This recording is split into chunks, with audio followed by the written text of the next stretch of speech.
Ya Allah, ya Allah, semoga ini tidak terjadi, guys. Semoga ini tidak terjadi, ya Allah. One, two, three, come on!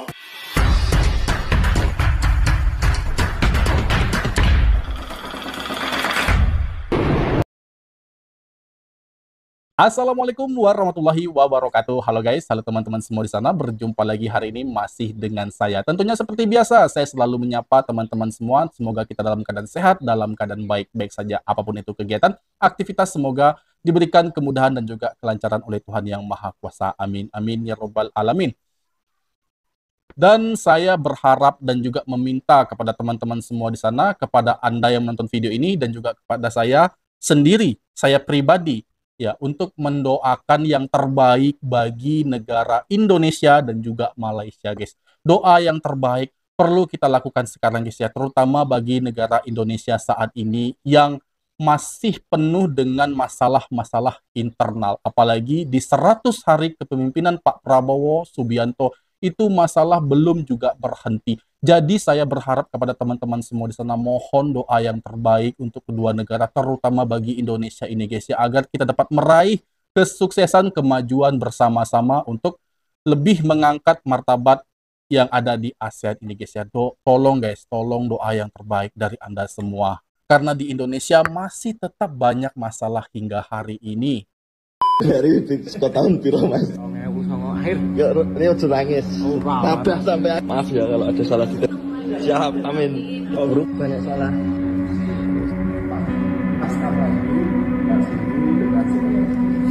Semangat mas, semangat mas. Iya. Oke. Amin, amin, amin. Sementara. Amin, amin, amin.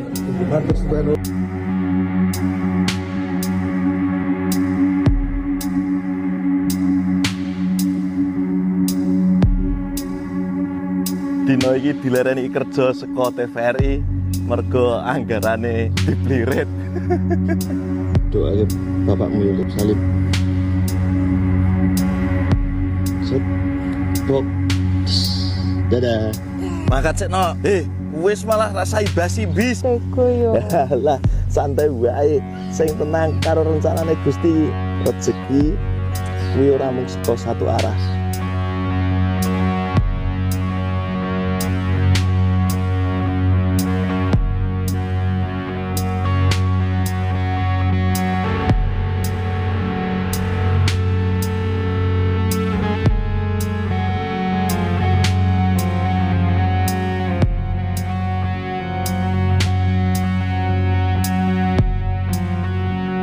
Waduh, nggak bisa berkata apa-apa lagi, guys.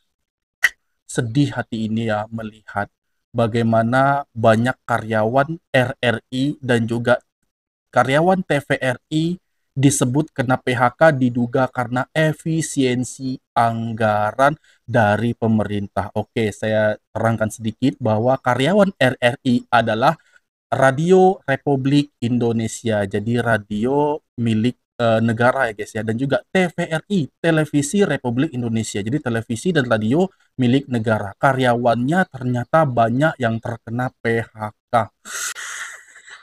Sudah saya jelaskan semalam bahwa untuk mendapatkan peluang pekerjaan di Indonesia saat ini, ya, lowongan pekerjaan itu sangat-sangat minim daripada jumlah orang yang mencari pekerjaannya. Nah, sekarang malah ada kabar yang lebih menggegerkan lagi, adanya pemutusan hubungan kerja. Bagaimana setelah mereka mencari diputuskan hubungan kerja dan mencari pekerjaan lagi yang sangat sulit di luaran sana, guys, dan penuh dengan persaingan. Ya, berat ya, guys ya. Karena kita mengetahui, saya juga tidak bisa menyalahkan siapapun, mungkin keadaanlah yang seperti itu. Tapi kita lihat bagaimana program Pak Prabowo Subianto untuk mengefisiensi anggaran pemerintah, karena MBG ya, makan bergizi gratis untuk siswa-siswa di Indonesia, namun janganlah diduga berdampak kepada banyak hal, terutama hal ini ya guys ya, mana anak-anak belajar di sekolah itu bisa makan, tapi orang tuanya malah kena PHK, kena pemberhentian hubungan kerja. Ini bagaimana? Dan Saya melakukan penghematan, pengeluaran yang tidak perlu, pengeluaran pengeluaran-pengeluaran yang mubazir, pengeluaran-pengeluaran yang alasan untuk nyolong, saya ingin dihentikan, dibersihkan. Ada yang melawan saya. Ada. Dalam birokrasi merasa sudah kebal hukum, merasa sudah menjadi raja kecil. Ada. Saya mau menghemat uang itu untuk rakyat, untuk memberi makan untuk anak-anak rakyat. Gak usah keluar negeri, 5 tahun gak usah keluar negeri kalau perlu. Yang perlu keluar negeri, yang tugas belajar boleh, tugas untuk atas nama negara boleh. Jangan tugas yang dicari-cari untuk jalan-jalan. Kalau mau jalan-jalan pakai uang sendiri. Loh, Presiden Prabowo sering keluar negeri. Saya diundang, ya kan, sebagai kepala Indonesia, kepala negara, dalam konferensi-konferensi penting oleh negara-negara yang penting. Cukup seminar, cukup kajian-kajian, cukup apa itu FGD, apa itu Forum Group Discussion.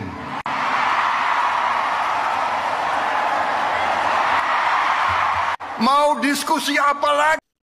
Kami, Pak, sebagai rakyat Indonesia selalu mensupport apapun yang Bapak lakukan, apapun yang Bapak kerjakan untuk negara Indonesia, termasuk untuk mengefisiensi dana yang uang tidak perlu untuk orang yang melakukan penyelewengan, dan juga uang-uang yang tidak penting itu, pekerjaan yang tidak harus, itu tidak perlu dilakukan. Seperti contohnya studi banding ke luar negeri, ke Eropa, studi banding ke Amerika, ke Malaysia aja nggak dilakuin.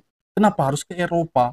Ya, dan itu diduga adalah untuk dana atau menghambur-hamburkan dana. Itu yang dimaksud oleh Pak Prabowo Subianto. Jadi mengefisiensi dana, ya, karena harus benar-benar mengirit di saat hutang Indonesia itu sudah sangat banyak.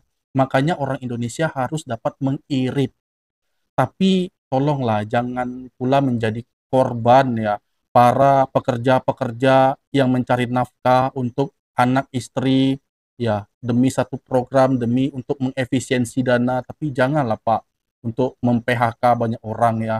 Banyak orang yang sulit untuk mencari pekerjaan lagi, dan saya mohon untuk kedepannya agar karyawan-karyawan yang sudah bekerja dan di PHK ini agar dibalikkan lagi untuk bekerja atau diberi peluang pekerjaan di tempat lain. Itulah doa saya.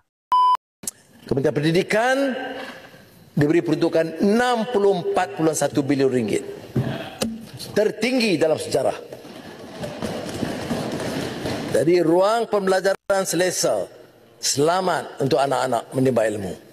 2 bilion ringgit untuk naik taraf dan penyelenggaraan sekolah seluruh negara. 1 bilion ringgit menyelenggara semua jenis sekolah, terutama keadaan bilik darjah yang uzur. Ini termasuk sekolah kebangsaan, sekolah Cina, sekolah Tamil, sekolah agama, sekolah dalam kem tentera dan sekolah pendidikan khas OKU. 1 bilion prasarana daif di 543 sekolah, terutama di Sabah dan Sarawak. 44 sekolah baru dibina tahun hadapan.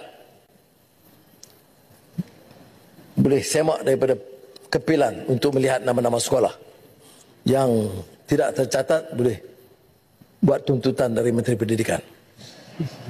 Alhamdulillah, berkat kesungguhan semua, kita berjaya membaik pulih tandas lebih 8,300 sekolah dalam masa singkat. Tumpuan sekarang membaik pulih kemudahan lain seperti kantin, musalla dan kemudahan-kemudahan asas dengan 100 juta ringgit. Hasil hanya ketinggian ilmu yang dapat mengeluarkan rakyat dari kepompong kedaifan hidup melarat. 17 jenis bantuan pendidikan terus disediakan dengan peruntukan 53 bilion ringgit. Grant per kapita TVET sejak 2012 tidak semak semula. Wow, program-program yang sangat tepat didukung dengan dana yang sangat kuat, maka akan menghasilkan atau menciptakan satu hal yang positif untuk dikerjakan di dalam negeri.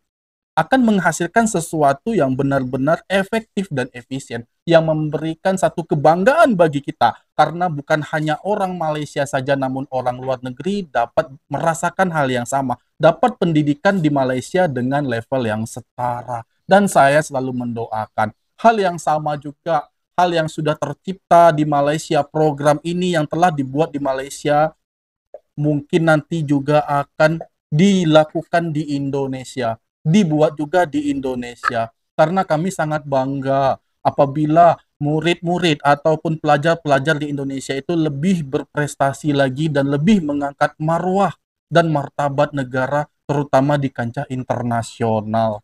Dan saat ini mungkin ada banyak masalah-masalah yang terjadi di Indonesia, dan semoga pemerintah Indonesia saat ini mampu menyelesaikan dan mengendalikan semua. Bisa di saat kita lagi butuh peningkatan pesat di sektor pendidikan dan juga kesehatan, dana untuk kementerian yang malah dipangkas habis-habisan. Dana pendidikan contohnya dipangkas kurang lebih 8 triliun, dana kesehatan dipangkas kurang lebih 19 triliun. Sedangkan menurut gua lembaga-lembaga yang seharusnya kena pemangkasan anggaran malah aman-aman aja. Ya semoga pemerintah tetap melakukan ini tepat sasaran gitu ya. Tujuannya adalah efisiensi anggaran untuk memangkas pengeluaran-pengeluaran yang nggak perlu yang dilakukan oleh kementerian dan juga lembaga-lembaga di Indonesia. Tapi masalahnya kalau ini nggak tepat sasaran, justru merugikan sektor-sektor, terutama sektor pendidikan dan juga kesehatan yang harusnya dapat support lebih untuk peningkatan pendidikan dan juga kesehatan di Indonesia. Yang kita tahu ini masih kurang banget. Dan ini sudah terjadi di saat negara-negara lain, termasuk Malaysia, itu jor-joran memberikan dana besar untuk program pendidikan dan juga kesehatan. Di saat yang sama, di Indonesia malah terjadi pemangkasan di sektor-sektor strategis seperti itu. Pendidikan dan juga kesehatan, itu dananya dipangkas ya untuk dana Kementerian Pendidikan dan Kesehatan. Padahal ini adalah satu hal yang fundamental untuk negara, satu hal yang sangat penting, fondasi dari pemerintahan. Tapi dana dari program tersebut dipangkas oleh pemerintah. Apakah ini satu hal yang positif atau negatif? Buat apa makan siang gratis kalau ketika pulang orang tuanya nggak bisa beli makanan? Itulah yang akan terjadi ke puluhan ribu orang ketika proyek IKN diberhentikan. Dan di awal tahun ini, anggaran IKN resmi diblokir. Bahkan Menteri PU kita bilang kayak gini. Kayaknya belum ada. Tadi saya bilang, Mbak, kan anggaran kita diblokir semua. Kok kayak progres, masih anggarannya nggak ada progresnya buat beli makan siangnya Pak Menteri. Progres yang ada hanya untuk makan siang Menteri. Mungkin yang dimaksud makan bergizi gratis kali ya. Karena kemarin gue punya kesempatan untuk mendapatkan bocoran dari orang dalam yang isinya begini. Mulai bulan depan, semua pekerja di IKN akan dimobilisasi pulang. Dari website resmi mereka, total pekerja yang terlibat di proyek ini ada 143.000 orang. Dan berdasarkan laporan, proyek ini sudah menghabiskan 89 triliun. Dan belum lagi kita bahas hutan yang sudah ditebang demi pembangunan. Proyek mega besar yang tadinya diharapkan menjadi kebanggaan Indonesia, kini menjadi tumbal untuk makan siang. Untungnya, kata mereka, proyek ini hanya diberhentikan sementara. Karena program prioritas Presiden adalah makan bergizi gratis. Bahkan pendidikan dan kesehatan dijadikan prioritas pendukung. Apa gunanya makan siang gratis? Sementara masih banyak anak-anak di Papua yang tidak bisa dibiayai pendidikannya oleh orang tuanya atau keluarganya. Makan bergizi gratis memang banyak manfaatnya. Tapi apakah program ini memang harus dijadikan prioritas utama? Apakah program ini memang visioner? Atau hanya karena ego? Bagaimana menurut kalian? Coba Ya Allah, ya Allah, ya Allah. Allahu Akbar. Aduh, semoga ini tidak terjadi, guys. Bahwa kabarnya memang IKN itu akan diberhentikan proyeknya. Tapi mudah-mudahan benar ya. Mudah-mudahan benar adalah pemberhentian sementara dan suatu saat akan dilanjutkan apabila keuangan negara stabil. Saya berharap guys ya, bahwa IKN adalah salah satu kebanggaan bangsa Indonesia dan akan lebih dekat jarak antara Singapura dan juga Malaysia termasuk Brunei kepada saudara-saudara kita ini guys ya. Jadi untuk ada lebih ikatan yang lebih intens kepada beberapa negara tersebut, makanya itu perlu adanya IKN di sini untuk tetap diteruskan agar bisa secara positif untuk segera beroperasi di Indonesia guys. Karena kasihan kan, kasihan ya, ada 143.000 orang yang tidak bekerja lagi karena ini sudah dihentikan. Bagaimana nasib mereka semua? Bagaimana nasib keluarga-keluarga mereka, guys? Dan harapannya ke depan memang ini semua kondisi lebih membaik ya. Memang kalau tidak mungkin tidak ada masalah, itu tidak mungkin. Karena setiap negara itu pasti memiliki kesulitan dan juga masalah-masalah tersendiri. Ada plus dan minus hikmah yang perlu kita ambil dan kita terapkan, serta kita perjuangkan agar negara kita ini jauh lebih baik. Kami, orang Indonesia, kami rakyat Indonesia selalu mensupport, mendukung untuk kemajuan negara Indonesia. Apapun yang dilakukan oleh pemerintah saat ini, termasuk memangkas dan juga mengefisiensikan dana pemerintah untuk menjadikan hal ini lebih stabil, kami mensupport hal itu. Semoga lebih baik lagi dan tidak ada lagi orang-orang yang semakin ditelantarkan ya guys ya. Itu harapan saya. Dan demikian tadi video aku, semoga video ini bermanfaat bagi kita semua dan aku mohon maaf jika ada kesalahan kata, kesalahan sikap dan semua mohon dimaafkan dan aku itu. Assalamualaikum warahmatullahi wabarakatuh.